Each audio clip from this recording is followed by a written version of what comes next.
ધારાસભ્ય અનંત પટેલ જેમની વિરુદ્ધ 2000 પાનાનું તહોમતનામું ડિસેમ્બર 2022ના કેસમાં અનંત પટેલ વિરુદ્ધ તહોમતનામું અનંત પટેલ પર હુમલા બાદ સમર્થકોએ ખેર ગામમાં કરી હતી તોડફોડ અનંત પટેલના સમર્થકોએ પોલીસ વાન દુકાનો અને ફાયર વિભાગની ગાડીઓમાં તોડફોડ મચાવી હતી આ સમગ્ર કેસમાં પોલીસે હત્યાનો પ્રયાસ ધાડ લૂંટ સહિતની કલમો હેઠળ ગુનો નોંધ્યો હતો કુલ 3 ફરિયાદમાંથી 2 પોલીસે અને 1 ખાનગી વ્યક્તિએ નોંધાવી હતી ફરિયાદ હવે આગામી સુનાવણીમાં તમામ આરોપીને હાજર થવા માટે કોર્ટે આદેશ આપ્યો છે આ સમગ્ર પ્રકરણ કેસમાં 9 એપ્રિલના રોજ હાથ ધરાશે હવે વધુ સુનાવણી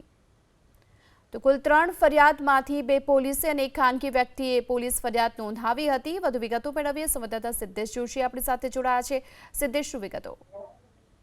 વર્ષ 2022માં ખેરગામમાં જે તે વખતે જિલ્લા પંચાયતના ચૂંટણી સમય હતો એ દરમિયાન ધારાસભ્ય અનંત પટેલ ઉપર હુમલો થયો હતો ત્યારબાદ એના સમર્થકો દ્વારા ઉશ્કેરાઈ જઈ અને ખેરગામ પંથકમાં અનેક જગ્યાએ તોડફોડ અને આગ લગાડવાની ઘટનાઓ બની હતી જે સંદર્ભે 10 દિવસ બાદ પોલીસ ફરિયાદ નોંધાઈ હતી અને ત્યારબાદ આજે અંદાજિત 2000 પાનાની ચાર્જશીટ પોલીસ દ્વારા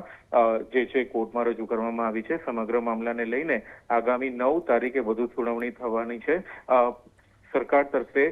સ્પેશિયલ પબ્લિક પ્રોસિક્યુટર નિમવામાં આવ્યા છે જેને સમગ્ર મામલાને લઈને માહિતી આપી છે આગામી 9 તારીખના રોજ આ મામલે તમામ આરોપીઓને હાજર રહેવા માટે પણ કોર્ટનું સૂચન કરવામાં આવ્યું છે અને આ ધારાસભ્ય અનંત પટેલ જિલ્લા પ્રમુખ શૈલેષ પટેલ અને ખેરગામના સરપંચ